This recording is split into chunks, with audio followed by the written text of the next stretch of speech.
Our film starts with Allie recapping what happened since the previous film in the series.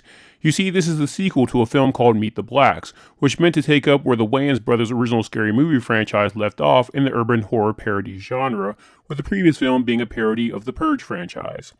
She explains that her dad wrote a successful book about surviving their version of the Purge called Terror Night, but blew the money, resulting in them having to move from their ritzy neighborhood in Beverly Hills back to their hometown in Atlanta, which is where the film starts. We then see the patriarch of the family, Carl, struggling to write a book while watching a TV show, making fun of how bad his previous book was. He then hears a noise, and when he goes to look out the window to see what it was, he makes it just in time to see a shadow disappear. He then goes around the house looking for intruders, but only finds his annoying cousin Cronut, rummaging through his food, who we then find out is the one who spent most of his money. As they're arguing outside, they see that someone in a hearse is moving in an abandoned house next door. We then see a shadowy Dracula-like figure on the roof saying that Carl's wife Lorena will be his unconditionally, followed by seeing two beautiful women in black laying out in the backyard. The next morning, they watch the news where it's being reported that bodies of minorities are being found mutilated around town. Cronut tries to convince them that it's the new neighbors, but they ignore him.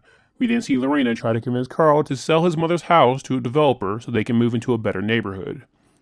Carl and Cronut then head to the neighbors across the street's house, who is a hostile, injured war vet with a young wife who is using him for his benefit money, who tells them his suspicions about the house across the street and that the mailman delivered a package of theirs to their door by accident. Carl and Cronut grab it and head to the house, knock on the door, and are met with the caretaker. The caretaker explains that the house belongs to Dr. Mamawalde, not coincidentally the name of the vampire in the 1970s blaxploitation Blackula franchise. But otherwise, the conversation goes nowhere as Cronut repeatedly accuses the guy of killing people while Carl repeatedly yells at him to shut up. Later that night, after catching Allie in her room with her boyfriend after she dropped out of school thanks to his check bouncing, Cronut gets Carl's attention as he is hiding in the bushes spying on the neighbors and sees an attractive woman head into the house. Carl storms off, but Cronut tells the neighborhood snitch that anyone who goes in doesn't come out. That leads to the snitch going in himself, declaring that he's the neighborhood watch. Cronut tries to look through a window to see what's happening, but gets scared off by the caretaker. They run to another neighbor they call OG, who tells them that vampires go after what their victims value the most, but Carl dismisses all the vampire talk and accuses Dr. Mamawalde of just being a pimp, and that's why you only see him at night, and that's why he dresses the way he does. OG warns them that the only way to keep a vampire out of their house is by not inviting them in. We then see the neighborhood snitch trying to pedal his bike as fast as he can away from the house, muttering about vampires being after him. Unfortunately for him, the vampire women catch him and feed on him. Do you know what happens to snitches?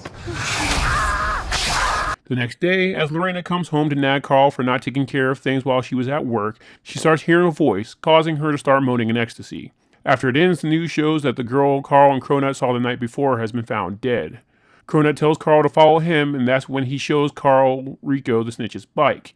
He tries to convince Carl that vampires got him, but he continues to dismiss it. Carl then sees Allie's boyfriend's car and believes Mamawalde must have her. Carl goes to the house and confronts the caretaker. The caretaker invites Cronut and Carl into the house to search the home for Allie, who ends up arriving after looking for them. The two argue about Allie wanting to move out and live with her boyfriend when Dr. Mamawalde shows up. The doctor explains to Carl that he is a fan of the book, which turns Carl's opinion of him around. That is until he confirms that he is a pimp. He offers his women to Cronut, then tries to give Allie money for her education while complimenting her as someone he could use, but Carl turns it down, which results in Allie storming off. After another scene of Lorena nagging Carl for everything going on and Cronut crying vampire, Carl calls the police, and before the cops can jail Mamawalde, Rico comes out of the house, but is acting very strange, and tells the police he was just hanging out in the doctor's basement eating bananas. The cops then reprimand Carl for false reporting, and after Mamawalde puts Lorena in another trance, she goes back into nagging mode, going after Carl for bothering the neighbors. Dr. Mamawalde basks in hearing Lorena continue to talk down to Carl. Carl heads back to Dr. Mamawalde's house after Lorena demands that he apologize. Mamawalde asks him to sign his book, but when Carl goes to see the inside cover of the book as well as pictures around the house, he realizes that Lorena is the doctor's target. That's when Mamawalde and the two women fang out and run him off. He goes to his son, who in the previous film was the monster movie expert, who tells him he's fine as long as no one invites the vampires in. Carl tries to stay up all night, but ends up falling asleep having dreams of the doctor doing various sexual things to his wife. When he wakes up, he has found that Lorena has invited the doctor into their home after he saved her from a mugging. The doctor then confronts Carl after Lorena leaves to take care of a cut and goes into how Lorena is the reincarnation of his long-lost love and then leaves, stating Lorena will be his. After another conversation with Lorena the next day where she is clearly under the doctor's control and no longer wants to leave the neighborhood, Carl heads to Cronut to make things right and let him know he believes him now, and they need to kill Dr. Mamuwalde together. Cronut ends up calling the African ghost hunter from television, and they devise a plan while their neighbor, Old School, who warned them about vampires earlier, calls them all crazy. While they're going through their plans, Allie and Freezy get kidnapped. The town snitch tells them the vampires are having a party and plan on killing everyone in the neighborhood. The African tells them to wait, but Carl Jr. tells them they can't because Allie and Lorena will be vampires by then, so the African calls Mr. Saturday Night, who is apparently a professional vampire-killing paraphernalia dealer who hands out weaponry to them. The crew sneak into the house where, just as the snitch says, there's a party full of vampires who apparently can't tell some humans just walk right past them. When the police are called back to the house, the town snitch fangs out and bites them. We then see that both Allie and Lorena are tied up and in lingerie, and Lorena now has fangs. Cronut shows up dressed as a gimp and rescues Allie, while Carl and Mr. Woody, the African, finds Lorena.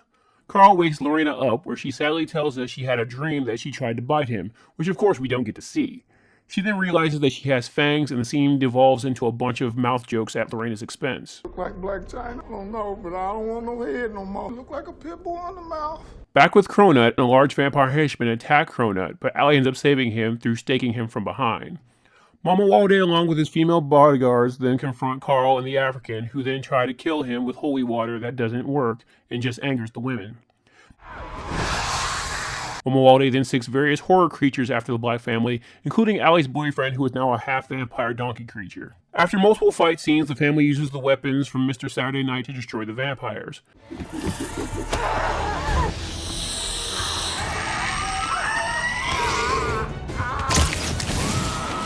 Dr. Mamuwalde then tries to go after Lorena, who ends up staking him, which slows him down but doesn't kill him. He then rises up as the family escapes the house. The African states that they need a voodoo doll in order to kill him, which was in the porch package from earlier. When the caretaker, who is now a vampire, goes after Cronut and Allie, who have the voodoo doll, OG ends up killing him with a machete. Get it? Because he was in the movie Machete. He then tells Allie to call him the Mexican Blade, which seems to turn her on. Mamuwalde then comes outside and tries to take control of Lorena again. He breaks into the Black's house and tries to manhandle Carl. The African tells Cronut to break the voodoo doll, which he does, which temporarily weakens Mamuwalde.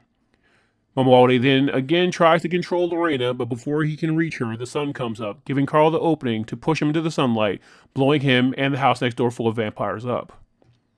The film ends with the media interviewing the Black family, with their angry veteran neighbor and the media getting into it, with the last thing we see is Cronut and some woman playing with the Gimp mask in his trailer, with the ashes of Mamuwalde falling over and his ghost escaping.